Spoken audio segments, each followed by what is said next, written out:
Right. Now, clearly there's going to be some issues concerning the measurement of willingness to pay. I've just briefly introduced the different methods. One problem that's been observed is something called sub-additivity effects. People's willingness to pay for some service or good A, plus their willingness to pay for some good or service B, typically is greater than their willingness to pay for A and B together. Now that's slightly unfortunate because it kind of means the way you ask the questions is going to influence the answer you get, as of course it's not surprising. Similarly, there's been observed sequence effects. If you ask people their willingness to pay for A followed by willingness to pay for B, you may get different answers than if you ask them about willingness to pay for B followed by willingness to pay for A. Again, a bit unfortunate from a measurement point of view. But probably the biggest problem is something described as scope insensitivity. And that is people's willingness to pay is frequently rather insensitive to the magnitude of the outcome. Where this was first observed was actually in environmental economics, where people were asked how much they might be willing to pay to protect breeding sites for some rare species. And so, how much are we willing to pay to ensure that 50 breeding pairs of whatever animal or bird we're thinking of were protected. And then if you ask them how much are we willing to pay if 50,000 breeding pairs were protected, their willingness to pay often hardly increased. Now, that may well be a true reflection of their preferences, or it might just be, yes, there's a true reflection of this insensitivity. They do genuinely value one more than another, but when they give their answers, the difference seems very small. And this has also been observed to some extent in a health context. This was a study done in Denmark.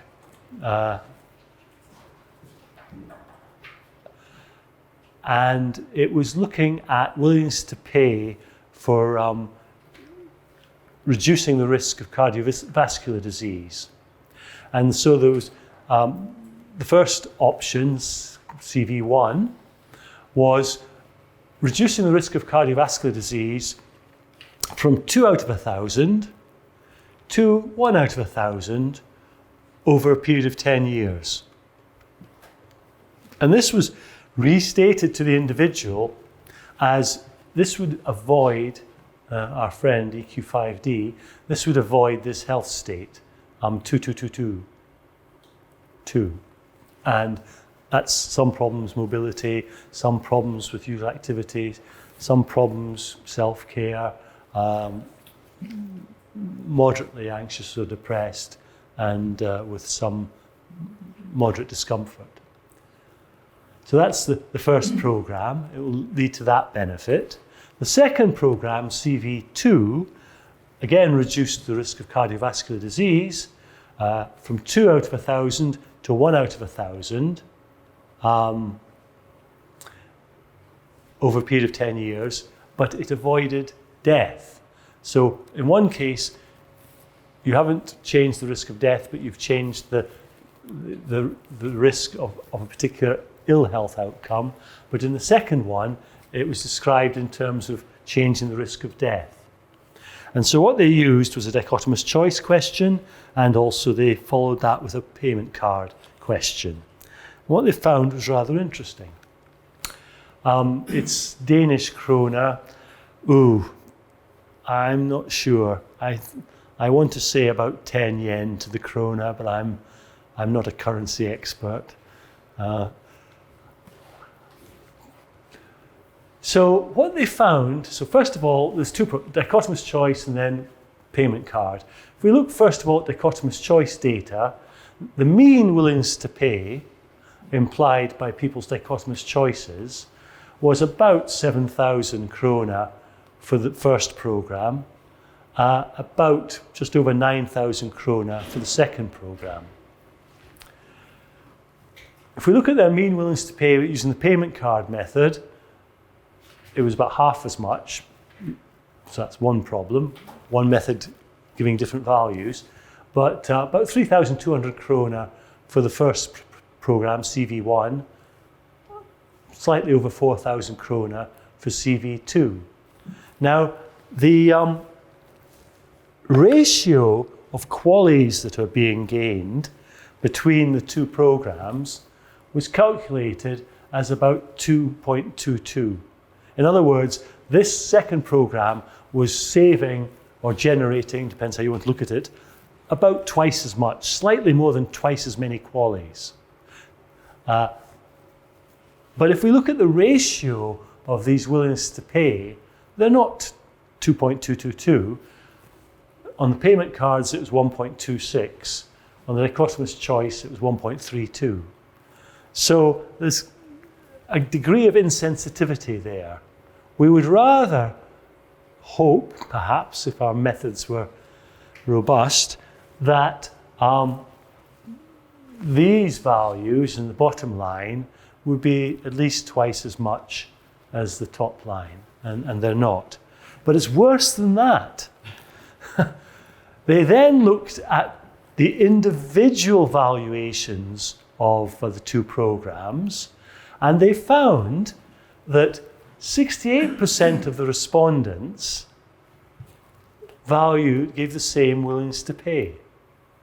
Now remember, one program is producing more than twice the benefit of another program, but 68% gave exactly the same willingness to pay. 26.6% at least got it in the right direction. They had a willingness to pay for CV1, which was less than CV2. And 5% didn't even get the direction right. 5% valued CV1 more highly than CV2. Is this a problem of logic or non-communication? Or scope insensitivity.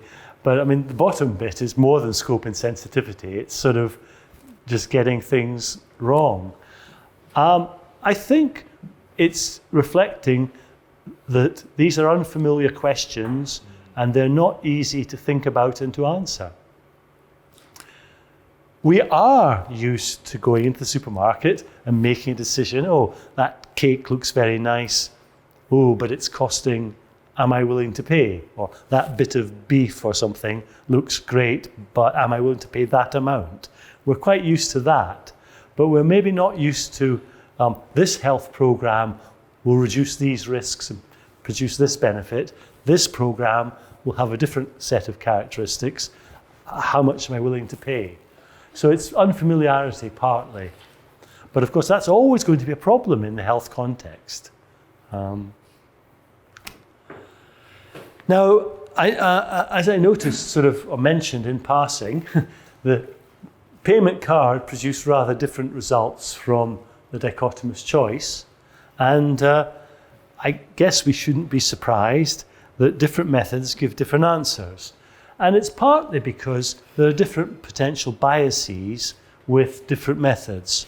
Now, the payment card is particularly subject to what's called midpoint bias and something sometimes called range bias. Midpoint bias is the description given to the phenomenon that individuals feel much more comfortable picking a value near the middle. They really don't, most individuals really don't like going to the extremes. Now, one can understand that. I've noticed it, particularly in Japanese society, on subway trains. If there's a choice of where to sit down, a Japanese person almost always, this is not midpoint bias, it's the opposite, they will sit in a corner seat. So there's a bench, they'll sit in one of the corners. They'll just about never sit in the middle. Well, it's the same thing going on here, but let's flip it. Starting point bias. Clearly, starting point bias is a problem. In the Burkina Faso experiment, because we randomized the starting points, we were able to test it. And we did find starting point bias. So if you started with a low bid, a low value, you ended up at a relatively low value. If you started at a high value, you ended up at a relatively high value. Because of course, people don't want to keep saying yes, yes, yes, or no, no. They learn that the only way to stop the questions is to change the answer. And so definitely that does happen, particularly in bidding games. Take it or leave it, or if you like dichotomous choice, as a more formal name for it, is subject to something called yeah-saying. And this is a phenomenon where individuals, again, I don't want to generalize, but most individuals would rather just say yes. I've often used this as an experiment. I then turn to somebody in the front row and say, shall we go for coffee after the lecture? And most of the time, the person will go, yes. Sometimes you get a vociferous sort of no and a sort of alarm. But so I won't do it today.